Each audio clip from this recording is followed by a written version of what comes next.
আচ্ছা, এটা কিভাবে মানে আপনারা কারা করলেন, কেন করলেন?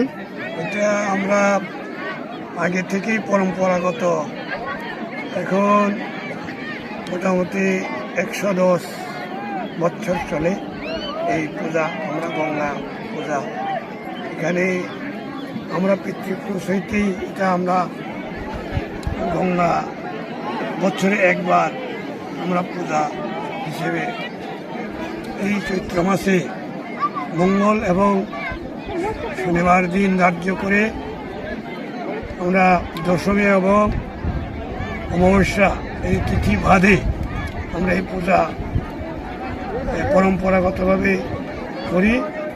যে সবাই মিলে এখানে আমরা প্রসাদ ভোগ দিয়ে থাকি এবং এটা পূজা আমরা মিলেমিশে এখানে আমরা গ্রাম অন্তত এই পুরাতা এরিয়া গ্রাম আগে ছিল 37টা চৌধুরী গ্রাম লয়ে গঠিত ছিল, এখন কিছু সংখ্যক কমছে। তাই বলে আমরা এই পূজা করতে করতে এখন 110 বছর অবধি রানিং চলে।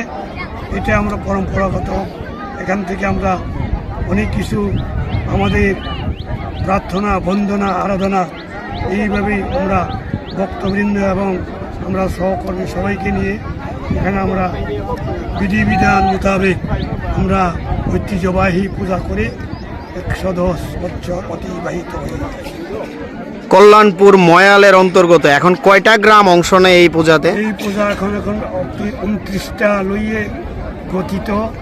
এখানে ম্যাক্সিমাম এই 700 থেকে 750 পরিবার স্থিত এবং লোকসংখ্যা প্রায় 12 থেকে 14,000 অবধি এখানে আসে এবং বহু সংখ্যা এখানে আসতে পারি নাই, কারণ গ্রাম বলতে সবাই আসতে পারে না। গ্রামে কতিপয় কোনোখানে 1 জন 2 জন 5 জন 10 জন এইভাবেই আমরা এখানে এসে মিলিত হয়ে পূজা সবাই অংশগ্রহণ করে পূজা করে থাকি এবং ভবিষ্যতেও থাকি। আপনার পরিচয়টা? আমার পরিচয় এখানে কল্যাণপুর মহলের সর্দার হিসেবে পরিচিত এবং আমার সঙ্গী সর্দার হচ্ছে সূর্য সিংহ সর্দার এবং এই রাজামানিক জমাতিয়া। গ্রাম হয়েছে 2 থামপুই, দক্ষিণ গোকুলনগর গ্রাম সভা। ঠিক আছে।